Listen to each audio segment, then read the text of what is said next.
Lunchtime Live. And we are live. Hello, Borden. Hello to the SiGNAL Biz Hub community. It's myself, your hub host, Stuart, here for a lunchtime live session with my sidekick, whichever side of me he is. Introduce yourself, Gareth. Yeah, so I'm Gareth. I'm Stu's sidekick for today only, I'd like to point out. Yeah, we'll see how that goes. Well, you see, I have been asked to do a Facebook Live in the week, and I just basically can't get all of my opinions over in 2 minutes. Well, in fact, it's 60 seconds. So, you know, I barely got time to introduce myself before it's, and that's Facebook Live. So I decided we're going to do a half an hour called Lunchtime Live on a Tuesday. And we're going to interview some interesting people from around the local area. I've even done us a jingle, Gareth. Oh, gosh. Oh, God, can't wait to hear it. You'd like to hear it? Yeah, let's hear the jingle. Okay. Lunchtime Live. All good shows have a jingle. They've got to have a jingle. Got to have a good jingle. So, lockdown. Now, obviously, we're not stood outside the lovely Martinique house. We're masters of Zoom now, aren't we? We are indeed. Definitely masters of Zoom now. Definitely. So how's your lockdown been? Busy. Really busy. I feel quite sorry for my family, to be honest, because I'm working them like dogs. I have seen the photographs. You're doing a photograph every day. Every day, yeah. Every day of lockdown, a new photograph. Well, every day of this year, a new photograph going up. So, yeah, And lots of things are happening. It's made me laugh every single time because it's always a photograph of your family member doing a chore. Yes, with the most miserable face on as well. I just like to point out, my dad especially has such a miserable face in all the pictures I take of him. And it was his birthday present when you gave it to him. You tell people what you gave him if they've not seen it. So we gave him literally this massive box. My dad is a massive fan of Lego, like all things Lego my dad loves. So we brought him the Harry Potter Hogwarts castle. So like it's huge, like it stands at like 27 inches tall. Yes, So yes. it's massive. So obviously he was excited at the present. However, when I took the picture, he then put on his "I'm going to have my picture taken" miserable face, as opposed to "I'm a happy person who's just had a present on my birthday." It's like he gave him a big chore to do. Please, Yeah. now build this. Yes. That's fantastic. Yes, lockdown here has been at Morrison Towers has been suitably busy. I've built myself a workbench. I've been doing DIY. I've been keeping myself properly busy, and in between that, just keeping up with all of the hub duties. It's been it's been a bit hectic. Anyway, enough of us. What's on the menu today? Who is the guest for today? Well, I believe we have a very famous guest. Yes, really famous. Known throughout the land. It is, of course, the one, the only, Mr. Andy Tree. Andy Tree, ladies and gentlemen. Woo! Hello. I'm feeling very disappointed now because I only tuned in because I thought you had a very important guest coming on. and now you've told me it's me. Oh, you thought it was somebody else and you. Yeah. You're the That's main. the only reason I agreed to come. So, how's your lockdown been? What have you been up to? well, you know, pretty much the same as everyone else. Every day is the same now, isn't it? I mean, I work from home anyway, so in that sense, I haven't had to have major disruption to my working day. But all those little things that we all did that were fun, that made the day different. Badminton, swimming, picking up the kids from school, popping into Martinique House. You know, yeah, exactly. Those things aren't happening. So every day, including weekend days, just seem the same. As the legendary singer Morrison sang, every day is just like Monday. Except for actually, every day is like Friday, isn't it? Because let's face it, we get to 5 o'clock and we think, let's have a lockdown snifter. I think what I'm about to say is obvious, but I think it's still worth noting, of course. I try to remember that there are people in the world right now that would happily exchange their life to be locked down in the UK for the rest of their life. So, you know, we are still lucky. We can still walk to the shop. Minor inconveniences if a few things might not be in stock, but still massive choice. Locked down in our homes. You know, has there ever been a better time to be locked down in your home with all the technology we've got today? You know, seriously, you know, even 20 years ago, 10 years ago, you wouldn't have had the same level of technology to stay in touch, to do Zoom meetings. You know, so I definitely think there are, you know, it's an inconvenience, but it's not the end of the world. No, our light-hearted levity is just putting a brave face on it and getting us through another working day. So you have, like myself, I have a number of hats, and you yourself have a number of hats. Would you like to tell people who may not necessarily know what your remit is, who you are and what you do? Tell all of our lovely viewers what's up. Absolutely. So I am an accountancy firm owner, a national accountancy firm owner that deals with businesses from large to small all over the country. I am a member of SiGNAL. I use Martinique House as one of my addresses, because we have addresses throughout the country, and I try to be useful when I can in terms of. So this is when you compliment me. Yeah, well, no, you're very useful, Andy. Very useful. Thank you. I feel better now. Totally separate to that, I'm also the leader of the town council in Whitehead and Morden. So that's an elected position that I found myself in after the election, after 2nd of May 2019. And so again, local issues is something that interests me, what's going on locally. So in this coronavirus crisis, it's local support, etc. That's obviously very important to me and something I've been involving myself in as well. So my number of hats in the last couple of weeks have involved me trying to help a large number of businesses in terms of government support, schemes, etc., but also help the local community as a councillor and supporting local groups like Board and Buddies and people who have stepped up to help. And I should say on that note, you know, it's still overwhelming to see how many local people have stepped up to help local community and those in need. Oh my God, I have to completely agree with you, Andy. The response that we're even getting at SiGNAL with people helping with all the PPE printing and everything like that is just phenomenal. Like, it's a true testament to the people in the local town, I must say.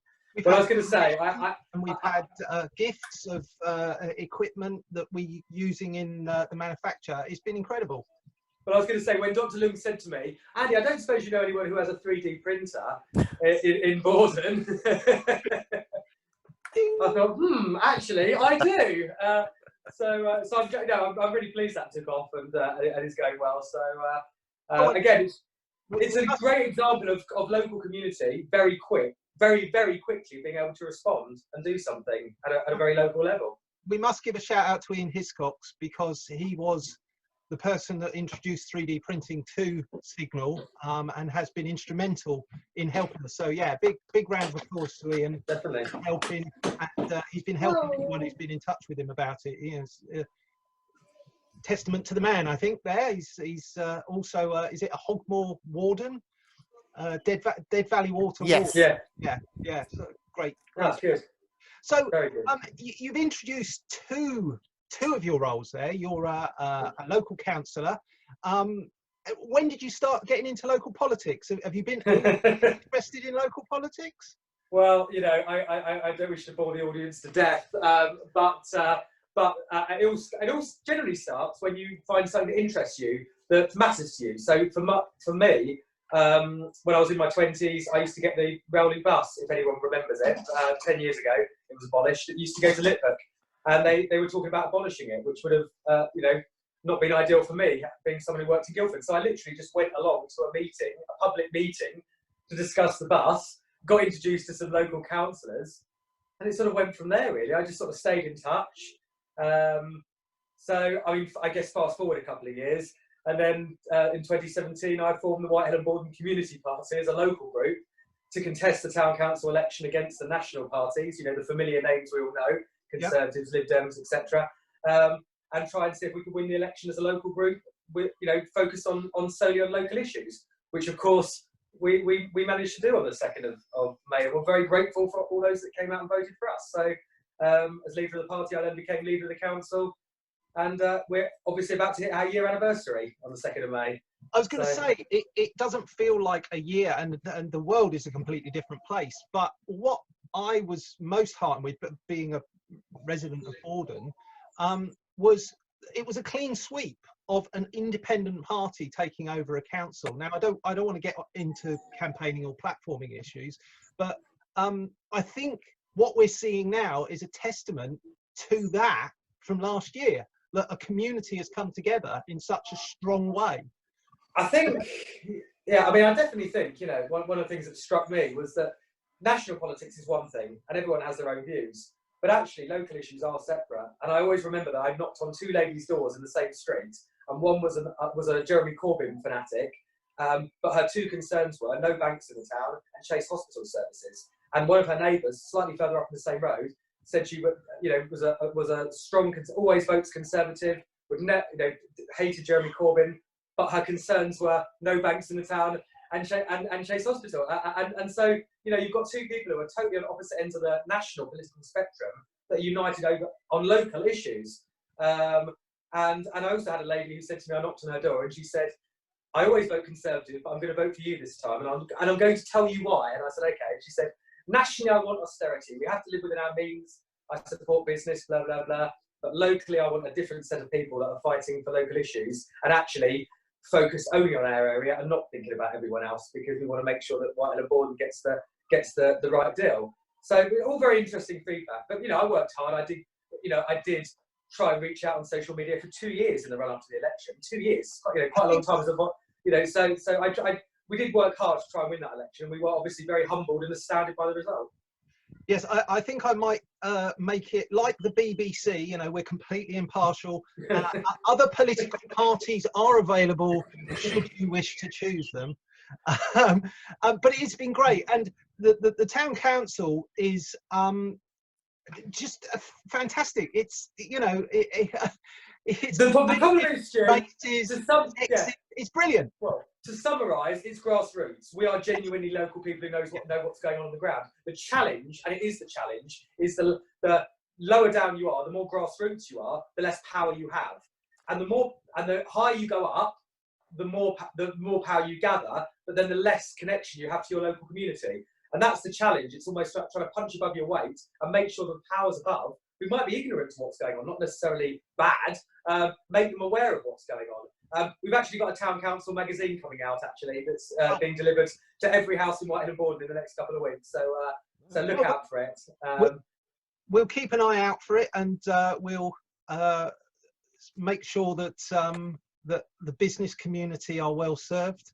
I was going to say, in terms of business community, but everyone, the greatest challenge is communication. It's trying to communicate with people, getting in touch.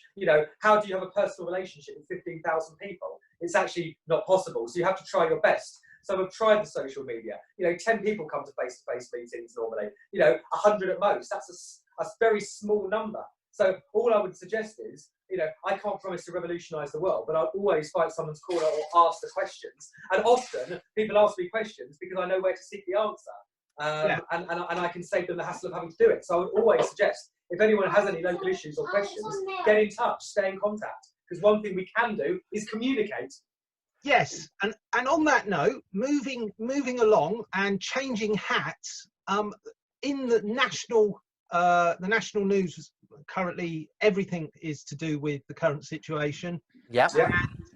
And, there is a massive overlap between government and business these days. Lots of help and support for businesses, but in your business capacity, have you heard anything from customers? No, have you heard anything have you heard anything from your customers, or have you got any advice to give anyone about the current situation? Well, there's a question. I know. I've let open that big can of worms and hurled it at you. So I feel I should start off by showing some appreciation to the task that the government have had in terms of setting up schemes very quickly to try and deal, for example, the 80% scheme, the self-employed scheme. You know, usually when when the government wants to implement a change, they propose it. It goes through consultation. They then announce it to the world. They then have accountancy bodies, trade bodies write back to them saying, "Don't be ridiculous. It's never going to work, and this is why not." You know, none of that's been able to happen. They've had to very quickly put schemes in place, and as a result, there will be mistakes and issues and loopholes and problems with those schemes. Obviously, the employed scheme came very quickly. They announced 80% of salary. Self-employed, it waited a couple of weeks because they were trying to work out, well, how do we fairly create a self-employed system? The limited company directors are a whole other issue in terms of how they're going to be helped and supported. Well, so I think our members would be interested to hear about limited company directors and how they're being treated. As an accountancy firm, what are you seeing as the support for limited company directors? My honest answer, if I could just answer the self-employed question first to reassure people, because anybody who is self-employed, and as long as they were self-employed in the previous tax year, so that's the tax year that ended the 5th of April 2019. Sorry, previous but one, because we've just entered a new tax year. They should be covered, and HMRC should automatically get in contact with them in June to give them a lump sum based on their average profits from those previous tax years. Unfortunately, HMRC, just to be absolutely clear, HMRC, I know they've got a huge caseload, but they will be getting in touch with those. Yes. The view is that they will automatically get in touch with anybody who's filed a self-assessment tax return with showing a self-employed profit in the 2018-19 tax year. Okay. So the good news is, if you've been a sole trader for the last 5 years and you were showing healthy profits, you know, then you should be okay. In fact, it's quite a good scheme, I would say. If you became self-employed in the most recent tax year, you're entitled to nothing at all in terms of that scheme. That's the cut-off. That would be what I would say was the unfairness. The challenge HMRC have was, if they announced a scheme, which they did before the end of the 2019-20 tax year, what stops anyone inflating their profits to jump on the scheme quick? That's their challenge. So yeah, makes sense. So going back to your question about limited company directors now, I think that's where the biggest grey area. So limited company directors, I'm sorry to say, is a bit of a stitch up in my opinion, and I'll explain why. Obviously, most limited company directors will pay themselves a small salary and a large dividend. Now, technically, dividend is investment income. It's not employment income. So what the government have said is, you can't include dividends within this scheme. So if you're a limited company director and you pay yourself £500 a month salary, and then £100,000 dividend, sorry, you can't claim anything based on the dividend. You're going to be making your claim based on 80% of the £500 a month salary. Now their argument would be, so their argument would be, but hang on a second, if you'd have been declaring that whole £100,000 or £50,000 as salary, you'd have been paying loads of Class 1 national insurance and employer national insurance on that money, just as the self-employed pay Class 4 national insurance, just as normal employees pay Class 1 national insurance. You haven't, and if you were to now retrospectively try and change your salary to up it, you'd pay all that national insurance anyway, in which case it would defeat the object of making a claim on the scheme. So there is some logic to that. That said, do you think that was why the Chancellor said what he said about people paying their way? Quite possibly, because there's always been, the problem is, there's always been this view that limited company directors, shareholders, get a good deal because obviously they pay no national insurance on their dividends. That said, the gap between employed, self-employed and limited companies has closed in recent years with the introduction of dividend tax. That's 7.5% on the basic rate. So certainly they are paying, people who earn dividends are paying dividend tax. So it's not like they're not paying any tax at all. I think as well though, even if we accept the argument that they have made tax savings across the year, the whole purpose of this scheme is to help with cash flow, to stop companies going bust. So I don't think now is the time for a debate as to whether they should have paid higher salaries and lower dividends. The issue is cash flow today. That's a conversation for a later date, in my opinion. Because it's no good saying, wow, you should have paid a salary a year ago and we're going to let you go bust as a result. Also, it's important to note that it's not It's not illegal. It's perfectly legal to pay a small salary and a large dividend. Perfectly legal. There's no law that says you can't do that. So you can't penalise people who are following the law now, in my opinion. Okay. But the biggest issue of all, Stu, the biggest issue of all is this cut-off date of the 19th of March, which is affecting employees and limited company directors alike. Because what it is basically... So, explain to us why the cut-off date is the 19th of March. Okay, the reason the cut-off date is the 19th of March is very, very simple and understandable at face value. The government announced the scheme on the 20th, the whole scheme for employees and limited company directors on the 20th of March. So their rationale is to avoid fraudulent claims or anyone being able to just pretend that they employed their employee 2 weeks earlier. They basically said 19th is the cut-off for submissions to HMRC. So anyone who didn't submit that they had an employee or a director didn't submit themselves to HMRC before the 19th of March 2020 are not eligible to be part of the scheme and are entitled to zero. And the reason for that is that it prevents anybody. So even if they extended the scheme to say the 30th of March, anybody between the scheme being announced on the 20th of March and the 30th of March could say that they could make a submission and say that they employed someone sooner, or a limited company director could make a submission and say they paid themselves 50k in salary. And what's the issue with that then? That's okay. So the there issue, to stop fraudulent claims. Okay, so the issue with that is, well, let's hazard a guess here. How many businesses and companies who pay staff on a monthly payroll pay their staff and make submissions to HMRC before the 19th of the month? I would hazard a guess of less than 1%. So what you've effectively done is if you're a business, so say you own a local pub, originally the scheme said it was going to cover anyone who was employed on the 28th of February.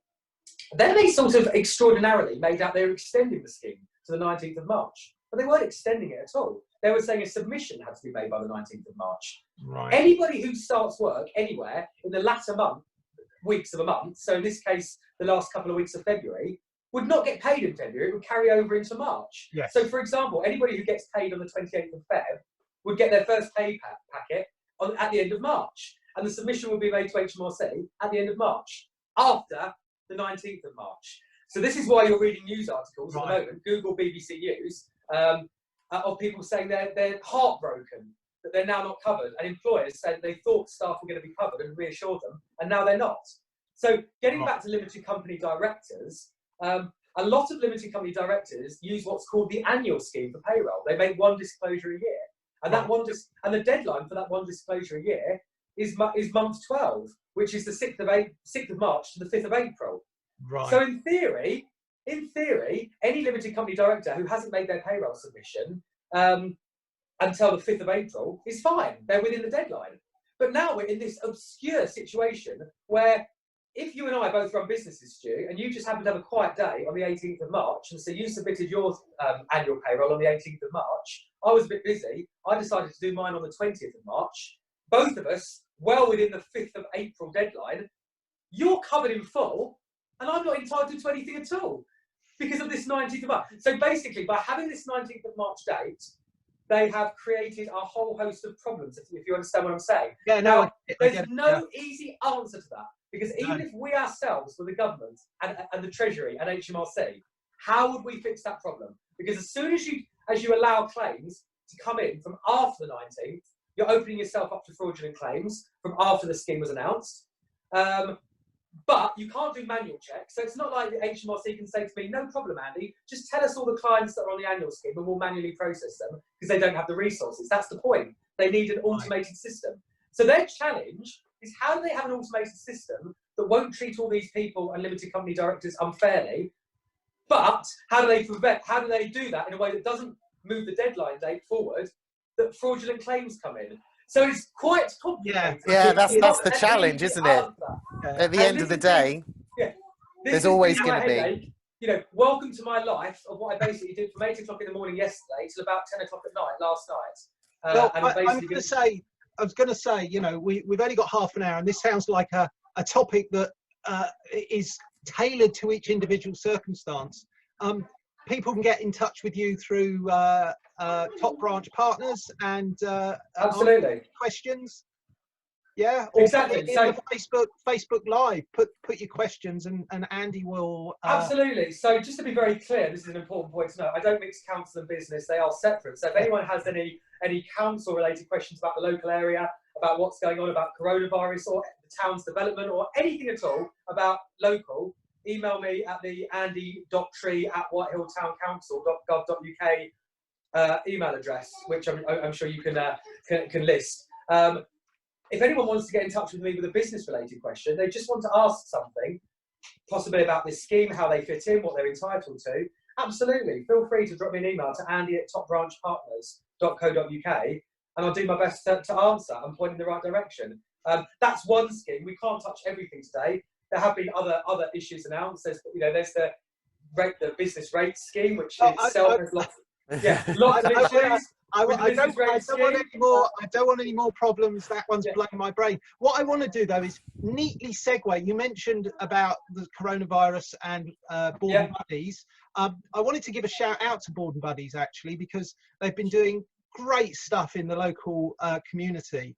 There was a piece in the local Borden Herald about them, and it's just fantastic to see the community coming together. Before we go, I just wanted to show people this. They may have heard us talking about face gear, headgear for PPE for doctors and nurses and care workers, and this is what we've been making. So we mentioned at the top of it, you know, Ian Hiscox and the 3D printing. This is what we're printing at home. You've got it running 24/7, Gareth, haven't you? Yeah, pretty much. It's printing as we speak now. Hence the lovely headphones and microphones, because it's quite loud in my little office. I thought you were doing a Princess Leia impression. Yeah. But yeah, no. So yeah, my 3D printer's going sort of pretty much 24/7, apart from when I'm asleep. And then we've got a load of other people, local people, that are printing for us at the moment. And, you know, we've delivered over 160 3D printed headbands already. And that was, you know, solely just sort of me. And then last week, other people getting involved. As more and more people get involved, the numbers are just going to go up and up and up, which is really exciting. And if people want to find out more about this, either they want to ask for PPE, make a donation, or give us some laminate. The face mask there is just a laminated sheet that's just been run through a laminator with nothing in it, and it's hole punches, and it just clips on the front.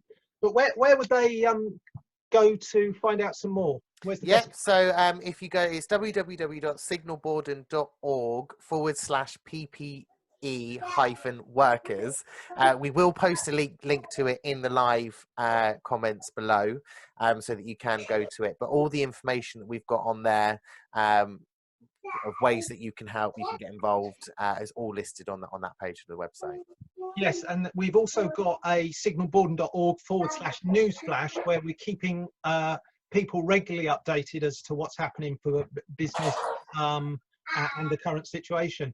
Okay, well, we're going to be winding up because we've only got half an hour. Lunchtime Live is at half an hour. Andy, any final thoughts about what business owners can do in the current situation? I guess I would say, I mean, I've just got into quite a bit of fine detail, so, you know, everyone's circumstances are very different. So I would say the government's rhetoric is that they want to keep small business going. Yep. There are mistakes. I could talk all day about the mistakes that have been made in the scheme and things that need to be fixed, but the rhetoric coming out is positive. We don't want small businesses to topple over. We effectively, if you can't trade, we don't want to kill you. We want to put you in hibernation and then bring you out the other side. And that does make sense. Yep. It's far easier to bring you out of hibernation for the economy than have to rebuild you from scratch. So the rhetoric is strong. And I would say anybody who wants further details or wants to know what they're entitled to, please do get in touch. And I'll be happy to try and help. And the same goes for BizHub. If you want to join a thriving business community that really does support its members, I go out and we do, every year we do a roadshow. We talk about how important it is, and that one of our strap lines is nobody should build a business on their own. And you really can't. And with the situation going on at the moment, with so much uncertainty and so many problems, being able to discuss the situation with people who understand it intimately. You know, they are employing people, they've got overheads, they've got rates, they've got buildings, they've got all sorts of deadlines and various pressures. Being able to speak to somebody who can maybe lighten the load, even if it's just as a sounding board. We've seen some amazing interactions with our members, phone calls, people rallying to each other's help. It's been brilliant. What's your takeaway for this before we wrap up, Gareth? Gosh, what's my takeaway? I suppose that the main thing for me, because you know as clever as Andy Tree is, that stuff is very it just straight over the head means absolutely nothing. Might as well have spoken Klingon to me. But I think that the biggest takeaway from this, that I think everyone can take, you know, the community is banding together, the community is strong, the community is helping everyone out, and it's so important to be involved in whatever community that you can be. I think that's probably my biggest takeaway. Yeah, fantastic. Loads of help. If we can help, stick your link to whatever you want help with, and we'll try and tee you up. And that's it for our first lunchtime live. We hope that it's been of interest. If you've got any comments, or if there's anyone you would like to see being interviewed, or if you yourself would like to be interviewed, send us a message, put it in the link below, and we'll be in touch. But for us, that's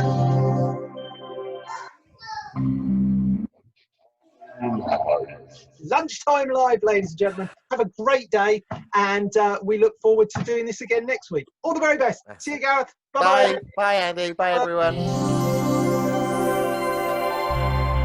Lunchtime Live.